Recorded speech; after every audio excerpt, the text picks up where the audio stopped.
A crise que Lula instaurou com Israel continua dando assunto ainda. Agora, foi Israel que resolveu cobrar o Lula. Dá tempo ainda. Israel volta a cobrar desculpas de Lula e diz que comparação com o Holocausto é um cuspe no rosto dos judeus brasileiros.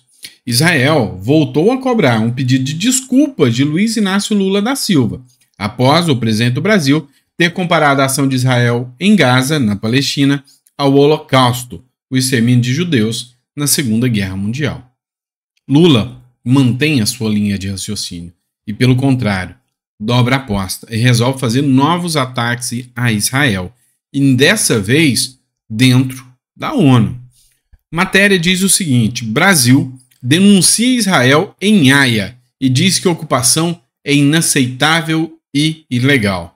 Essa matéria é do site extrema esquerda, a Mídia Ninja, e diz o seguinte: o governo brasileiro denunciou Israel pela invasão de territórios palestinos durante a audiência na Corte Interamericana de Justiça em Haia. A delegação do Itamaraty apontou que as ocupações e violações por parte de Israel não podem ser aceitas ou normatizadas pela comunidade internacional. Aconteceu agora, há pouco, há 9 minutos. O que a gente começa a perceber? O Brasil tomou um posicionamento. Ele é o defensor mor de Palestina e agora do Hamas, que fez nota em apoio ao Lula e em agradecimento pelas falas contra Israel. E Lula assume aqui um papel de inimigo declarado de Israel. Isso não pode ser bom para a nossa democracia. De forma alguma, isso vai agregar qualquer situação para a nossa democracia. E com isso, o impeachment de Lula começa a ganhar mais corpo e mais entorno. Ninguém, mesmo o deputado do Centrão, não quer saber de Lula atacando outros países. Gosta de manter a sua neutralidade. Por isso, não era esperado de forma alguma por Lula, mas 113 deputados já assinaram o pedido de impeachment de Lula na Câmara dos Deputados. E a mobilização e a pressão pela assinatura continua crescendo. Essa publicação foi feita pelo MBL. O deputado Kim Kataguiri falou que já assinou e que está cobrando outros deputados para que assinem também. Começou um movimento agora dentro da Câmara dos Deputados que voltou às atividades. E agora está fácil para os deputados de oposição irem e cobrarem um pedido de assinatura de impeachment dos deputados contra o Lula. E isso vai ganhando cada vez mais força. É a primeira vez que um número tão grande de deputados assinam um pedido de impeachment. É a primeira vez. 113 são muitos deputados. É o assunto que mais está sendo falado, o impeachment de Lula. O Metrópolis falou o seguinte: com 108 assinaturas, impeachment de Lula já tem destino certo com o Lira. Não é tão bom. Fica aí na sua, que o Lira você já viu como que ele gosta de engavetar as coisas. Mas olha só o que diz essa matéria. A despeito das mais de 100 assinaturas reunidas na Câmara entre deputados de oposição e até de partidos da base aliada do governo, o pedido de impeachment de Lula, que deve ser protocolado nesta terça-feira, já tem destino certo. Vai repousar em alguma das gavetas do gabinete do Arthur Lira. O Arthur Lira vai pegar esse processo e provavelmente vai arquivá-lo. Ou seja, vai guardá-lo em uma das gavetas. Pelo contrário, ele não vai arquivar, tá? Eu até me equivoquei na fala. Ele vai paralisá-lo. Por quê? Porque no momento certo é uma arma grande e com força e com peso que ele tem contra o Lula. Se ele achar que o momento é esse, ele dá andamento. O que não parece ser por parte do Lira, né? A não ser que alguma coisa esteja acontecendo nos bastidores. Mas o Lira não vai arquivar esse projeto, esse pedido de impeachment, porque se ele arquivar, ele caça uma briga gigante com a oposição, ele vai perder muita força. De 113 deputados que querem o impeachment do Lula. Mas não deixa de ser uma arma contra o Lula, e numa eventual ação contra o Lula, isso vai dar força. Outra questão é o evento de Bolsonaro, que veio num momento bem estratégico. Essa fala do Lula, esse embate, a mídia batendo no Lula perto do evento, ou seja, na semana que vai acontecer o evento lá, pró-democracia, que está sendo capitaneado pelo Bolsonaro e pelo Malafaia, mas o evento não é do Bolsonaro, é pela democracia, vem ganhando força. Tem gente já falando que o embaixador de Israel, como uma sinalização de que o povo brasileiro não é contra Israel e que é contra as falas do Lula, seria convidado, ou seja, iriam convidar o embaixador de Israel para participar do ato da Paulista.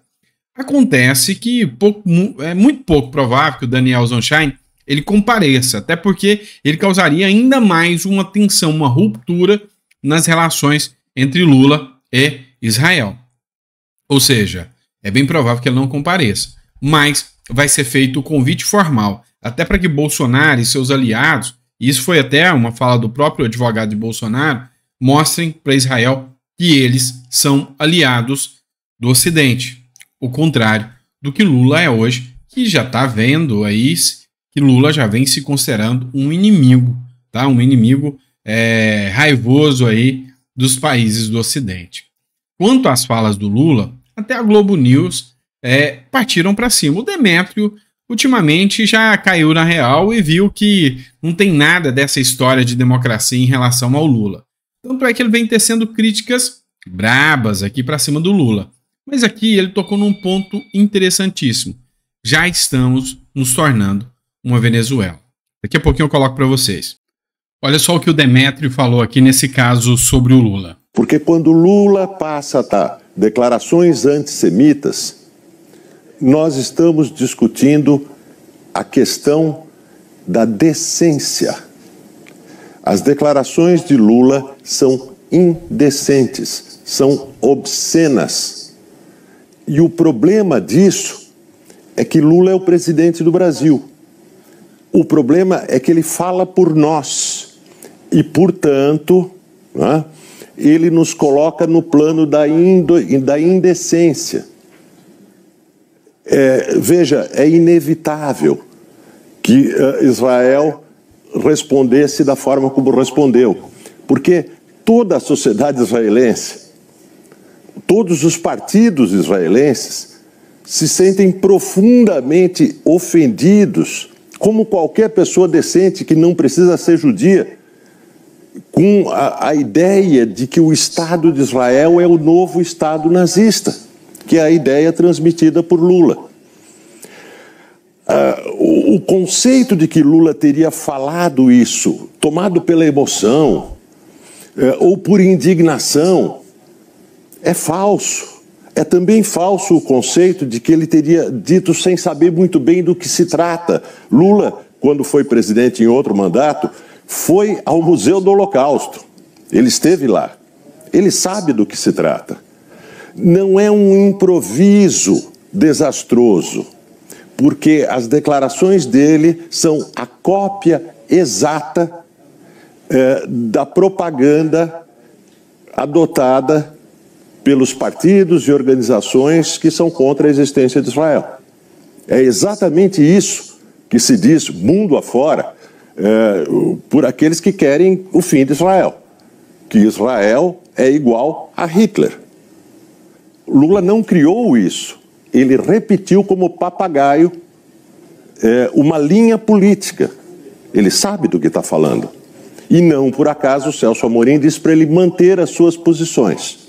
A pergunta que eu faria a Celso Amorim seria: então, se a posição do Brasil é essa, nós vamos de fato romper relações com esse país, que age como o nazismo.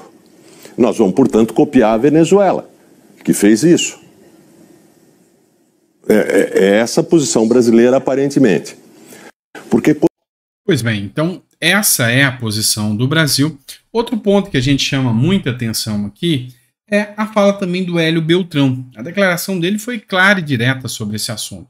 Olha só o que ele fala aqui durante uma entrevista na CNN. O Alckmin disse que o Lula classificou o Hamas como terrorista. Eu não me lembro se ele fez isso, e se o fez, ele demorou muitíssimo para fazer.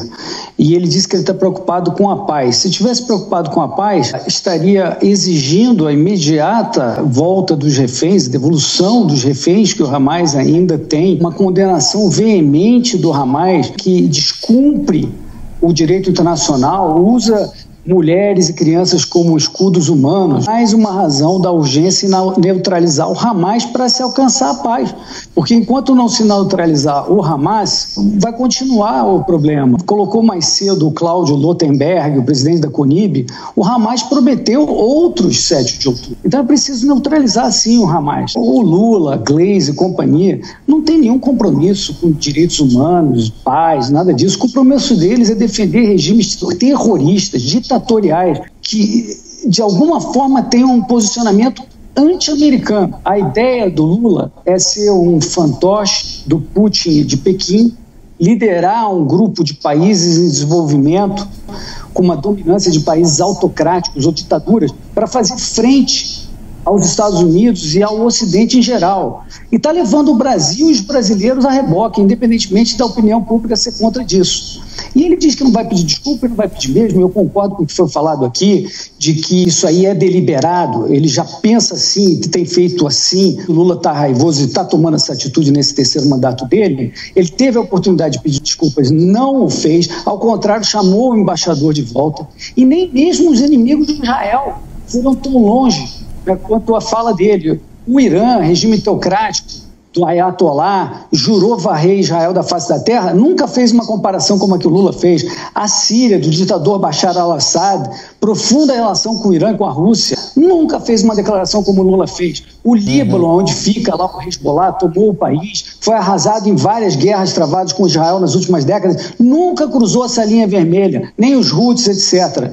Então o Lula, que está sendo considerado uma persona não grata, na verdade faz sentido, porque essa fala dele é um incentivo ao discurso de ódio contra os judeus. É um apito de cachorro que o Lula tocou para os seus seguidores aumentarem a onda de ódio aos judeus. O Lula, que já foi o cara do Obama lá em 2008, agora é o cara do Putin. O Alckmin